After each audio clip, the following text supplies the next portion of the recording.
So by now, everybody has seen the response that EROLL SPENCE released on Twitter, Instagram, or whatever social media outlet he tweeted that out on. And a lot of people been emailing me, asking me, did I see it? And, you guys wanted me to do a video on it and tell you what I think.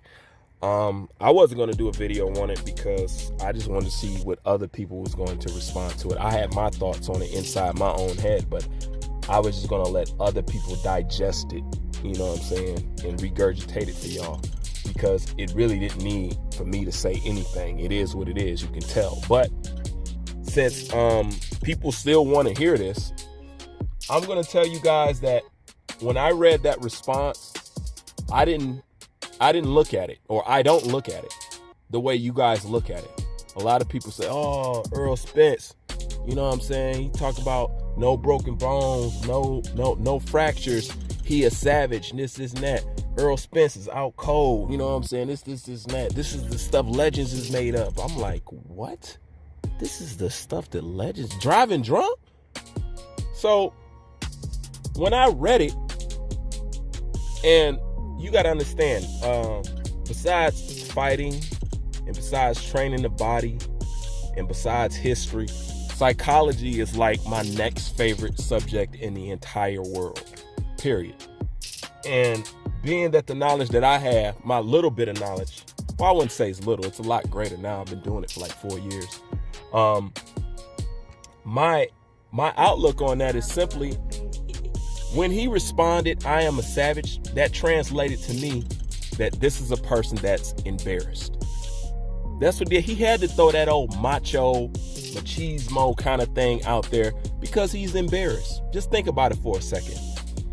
You just dodged a death sentence, and your response is, I'm a savage. I don't think EROLL SPENCE knows how much or how many people he has disappointed with that statement right there. I know people that was defending Earl up until they seen what he tweeted out. Now they have no more words left to defend this guy, because number one, it showed that was a little boy's response. That was extremely immature. He just showed his maturity level with that response. But I know why he did it, because he was embarrassed, and this is EROLL SPENCE trying to save face. We all know what he should have said, and some people have said it. Like, damn, you just talking about you a savage. You didn't want to thank God or thank your family or something like that. And I would have to agree with him. EROLL SPENCE knows the response that he should have had. You know what I'm saying? He should have went up like, yo, I'm okay. I want to thank y'all for the support, the love and care and concern that y'all showed me. Really shocked me. It really made me rethink about the effects that I have on people doing this boxing stuff. And, I'm still glad to be alive and blah, blah, blah. I'm counting my blessings and stuff like that. And that's the kind of response that he should have gave out, and he knows that. But he's not going to do that because he's embarrassed, because in that kind of response is going to be coupled with, well, Errol, what happened? And then he had to tell you guys I was driving drunk. And he didn't want to do that. So he did the immature thing and tweeted something that was tasteless. No, you're not a savage. Do you think it's savage that you could have killed countless of people? And I'm going to tell you why he's embarrassed, because the day before that happened, Bo Mac got on Instagram and told y'all, a drunk ain't shit. And that night, his Ferrari goes tumbling down the street at 3 a.m. Why? Because he has alcohol in his system. He didn't want y'all to know about the DWI. If they left it up to them, they didn't even want us to know about the accident Earl had. If it was up to them, they would have left us in the dark and would have prayed that nobody released his name. But it couldn't be contained. But trust me, they wanted to. Just like he didn't want to let you know when he left the hospital or anything else, or, because he's embarrassed. But he should be more embarrassed for having that kind of response. But I know why he did it. He just ain't man enough to face what it is.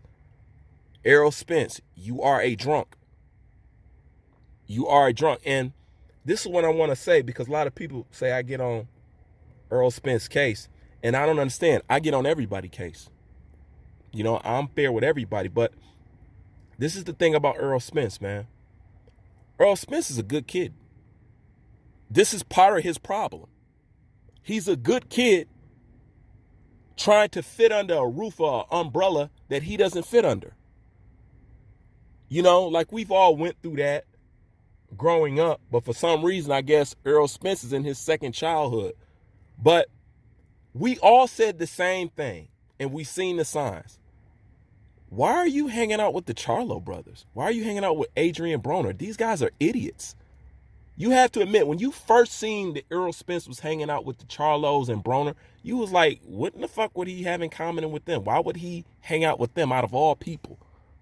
You know, we seen the signs right there.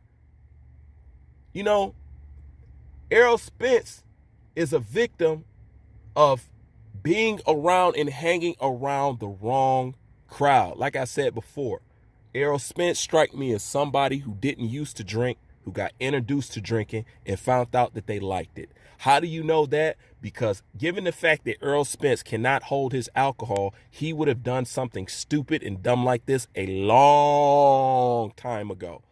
But he didn't always used to drink like that.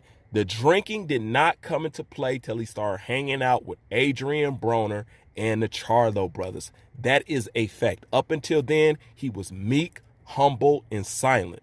That's the kind of Errol Spence that most people say today that they're missing. And I would even have to say, yeah, I do miss the old Errol Spence, that humble, silent killer, or somebody we at least thought was a killer. But the reason why he's fucking up like this, because you never was the kind of character that the Charlos and Adrian Broner is. You know what I'm saying? You come from a balanced home, a two-parent home. You know, you was raised with people who actually gave a fuck about you, a father to stay on your ass and keep you in it. You wasn't raised like Broner and the Charlos. You wasn't. So when you start hanging out with them, you start picking up their bad habits. And their habits is not conducive for who he is as a man. You know, because honestly, hanging out with them, and I'm going to be truthful, is beneath Errol Spence. I know Errol Spence know that. You know, but you see, they can drink, do drugs and all this and still go on with their life. Errol Spence is fucking up because he was not a person that used to do this shit. And he's just now discovering this shit at 26, 25 or whatever. You know what I'm saying? And then you got drunk, you got behind a wheel, and your Ferrari went tumbling down the road and you with it. That's because you live in a lifestyle that you know that you're not built for. Be the athlete that you are. Be an athlete. Live an athlete's life. And that's all it is at the end of the day. But as far as his tweet, I'm a savage, that just translates to me, I'm embarrassed and I don't know how to express to my fans and my supporters that I was skunk drunk and I crashed the car without an accident. I was just too drunk to keep control of the car. And I messed up and I risked my life and everybody else's in between. And yes, it does come across looking bad when everybody's calling me a drunk. People on YouTube making videos about me being a drunk. Bomac comes out and calls me a drunk. And then that very same night I crashed my car because of drinking. I am embarrassed. But I don't know how to express it and I don't want you to know it. That's what I got when I looked at that tweet, because it was very childish. It was very immature. That was some 9-year-old shit. You know, it's kind of like how you fuck up and you ever seen somebody finna trip and they catch themselves and then they look around and see if anybody's looking and then try to play it off cool like they meant to do that? That's the equivalent of his response talking about I'm a savage. And with that being said, you know, I didn't say all I could say about Errol Spence at this point. I'm just going to sit back and see what he does and how he operates from here. But for right now, I found out everything I need to know about Errol Spence as far as the boxing ring goes. I now know that he's not elite, that he is nothing special. He's just another basic average fighter. He's another Charlo. He's about 3 levels above a Charlo, and that's about it.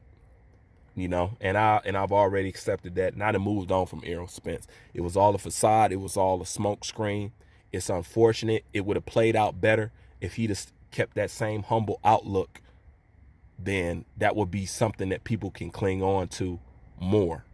But Errol Spence is living the wrong lifestyle. That was the wrong way to respond to something.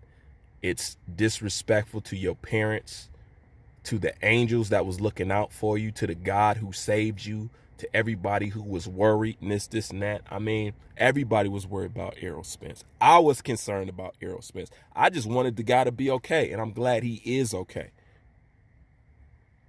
So with that being said, I know he got a lot on his mind that he got to think about, you know, and that's all I got about it, you know, because to me, and I'm not even an Errol Spence fanboy, but to me, what he tweeted was disappointing. If it's disappointing to me, trust me, it was disappointing to your fan base, and you owe them more, you know, because a lot of people showed a lot of heart when it came to Errol Spence. You know, a lot of people set aside what they were doing because they wanted to maintain some kind of integrity and respect for what happened to Errol Spence. Now, I'm kind of thinking like, man, I should have just kept doing my thing because he didn't care. You know what I'm saying? He didn't learn nothing. But overall, man, I'm glad he's okay, because I'm glad that he can still go home to his little girls. And those are the only ones that I was really thinking about at the end of the day. And that's who he should have been thinking about when he would tweet something like, I'm a savage. You being a savage don't help you being a father. And I don't even get that I'm a savage thing. I don't even get why people say that. Do you know when you say you're a savage, do you know that you're relating yourself to a person that has no morals and no boundaries? That's what a savage is. He doesn't care about anything. That's how you want to be viewed. I never want to be viewed as a savage. I've never said I called myself a savage. Not even being boastful or playing like, yeah, man, I'm a straight up savage. I never liked people saying, I was like, do you know what that means? A savage? That means a savage will do, eat, sleep, fuck, anything, because it's a savage. There's no morals there. But that's just my opinion on it. Don't want to make this video too longer than what it needs to be. Leave your thoughts in the comment section. Bruce Vane, I'm out.